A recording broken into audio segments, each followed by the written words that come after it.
چلو. Sir, this is Sharon Qureshi. Sir, I would like to ask about the Homo sapiens subspecies Neanderthals. Sir, that species has the habit to eat the human beings, and probably they have loss of memory. And how are we the descendants of the Neanderthals? نہیں ہم ان سے ذرا جدا ہیں. ہمارے دماغ تھوڑے چھوٹے تھے مگر ہم ادھر سے ادھر ہو گئے ہیں. ہم وہ نہیں ہیں. نیانڈرتھل سارے ختم ہو گئے ہیں. اور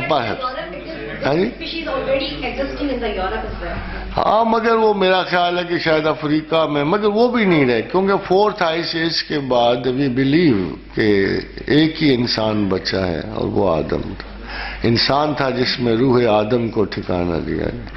4th آئس ایج کے بعد, کیونکہ آئس ایج اس طرح کی ہوتی ہے کہ 12 18 میل برف پڑتی ہے, اس میں سے بچنا کس نے تھا زمین پر. اور یہ 40 اور 50 ہزار سال پہلے گزر چکا ہے. اس کے بعد جو انسان پیدا ہوئے ہیں وہ بیسیکلی بنی آدم ہی ہیں سارے.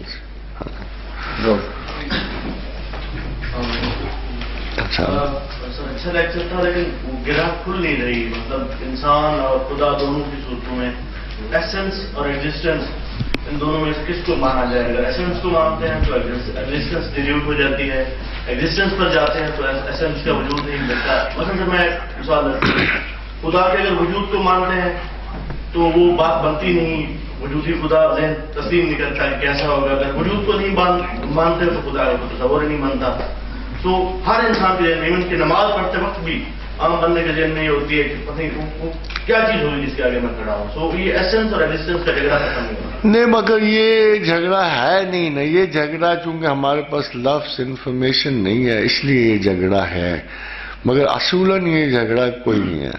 اب آپ خود غور کرو کہ ہمارے پاس کتنا ڈیٹا ہے. فار ایگزامپل میں نے اگر خدا کے بارے میں جاننا ہو تو میرا پہلا کام یہ ہوگا کہ 6 ارب انسانوں میں خدا کے تصور کے بارے میں سارا ڈیٹا اکٹھا کروں اور یہ جاننے کی کوشش کروں کہ کوئی کس لحاظ سے کس طرح سے خدا کو جانتا اور سمجھتا ہے.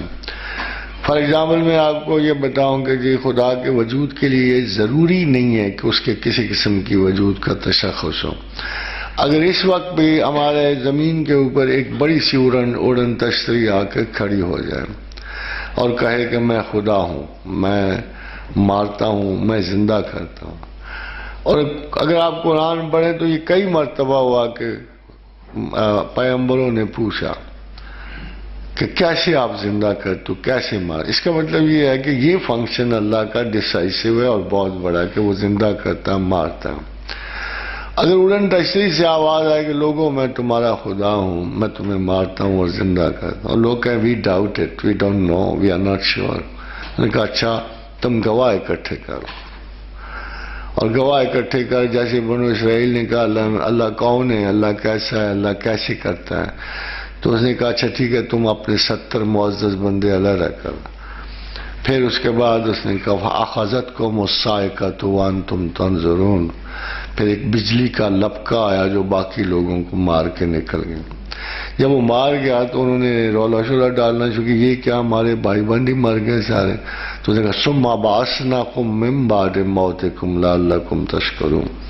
ہم نے تمہیں مرنے کے بعد دوبارہ زندہ کیا تاکہ تم شکر کر سکے. یہ ایک مثال کہ انہوں نے وجود کو دیکھنے کی آرزو نہیں کی. So God is known by what God does. وہ اگر میری نظر میں نہیں آتا تو اس کا کوئی مجھے ہوا بھی نہیں نظر آتی, اگرچہ اس کا وجود ہے. اور اس کمرے میں بیٹھے ہوئے آپ سب کو پتا ہے کہ یہاں ہوا ہے, وہ ہماری زندگی کا باعث ہے, but still we can't see it. تو دیکھنے سے کسی چیز کی حقیقت تسلیم میں نہیں آتی. On the contrary, مجھے یہ پتا ہے کہ جب آپ کو آدھا مارے گا آدھا زندہ کرے گا, آپ کے پاس کوئی ریزن نہیں رہے گی کہ آپ اسے کہ ٹھیک ہے آپ رب العالمین ہو, آپ زندہ بھی کرتے ہو مارتے ہو. تو وی بلیو کہ God at first is known by what he does.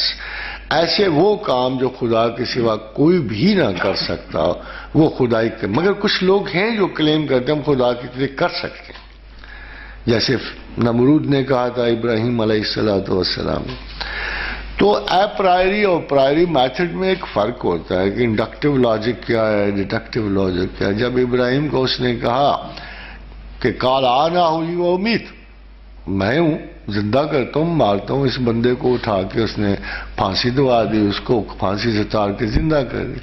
تو جو ابراہیم نے آرگومنٹ دی وہ بڑی امپورٹنٹ، کالا ابراہیم فَإِنَّ اللَّهَ يَأْتِي بِالشَّمْسِ مِنَ الْمَشْرِقِ فَأْتِ بِهَا مِنَ الْمَغْرِبِ، کہ میرا رب مشرق سے سورج چڑھاتا ہے، تو مغرب سے نکالو تو میں خدا مان جاؤں۔ لوکیل امپورٹنٹ جگہ، ایک بندہ ایک چھوٹی سی جگہ پر ایک کلیم کر رہا ہے کہ میں خدا۔ ابراہیم نے اسے کہا کہ یہ کلیم صحیح نہیں ہے، اٹس اے فریکشنل پرٹیکولر، ایک چھوٹا سا پارٹیکل ہے تمہارے کلیم کا۔ ہاں اگر تم وائڈر کائنات میں یہی شو مجھے دے سکو کہ انا ہوئی وہ امید، تو پھر میں تم کو خدا مانوں۔ تو وجود کی اتنی ضرورت نہیں ہوتی، بلکہ اس کارکردگی کی ہوتی ہے۔ جیسے ابراہیم علیہ السلام نے کہا رب ارنی کیف تحیی الموتی، کہ تو مردہ کو زندہ کیسے کر، تو جواب آیا قال اولم تؤمن۔ یہاں ایک بات یاد رکھیے کہ چونکہ خدا متکلم ہے تو اس کی بات چیت ہوتی رہتی ہے۔ جب متکلم ہے تو وہ بات چیت کرتا ہے تو یہ خدائی آسپیکٹ ہے کہ سمیع ہے، بصیر ہے، علیم ہے، قدیر ہے، مرید ہے، متکلم ہے۔ تو جب اس کا کلام پہنچتا رہتا ہے لوگوں کو، خدا کے حضور اور وجود پر انسان کے پاس اول و آخر کوئی دلیل نہیں تھی۔ آہستہ آہستہ خدا انسانوں کو اپنے وجود کی دلیلیں دیتا رہا۔ پہلے وجود کے دلیلیں اس نے آسپیکٹ سے دیں، مظاہرات سے دیں، پھر وہ اپنی طرف پلٹا، اور جب اپنی طرف پلٹا تو لاسٹ 3 پروفٹس میں اس نے اپنے وجود کے مظاہرے دیے۔ نمبر 1 اس نے موسیٰ کو کلام دیا، یعنی gradually he has been coming, چھوٹی چھوٹی ان کو چیزیں بتاتا بالآخر اس نے کہا موسیٰ تو مجھ سے بات کر، میں تجھ سے بات کروں گا۔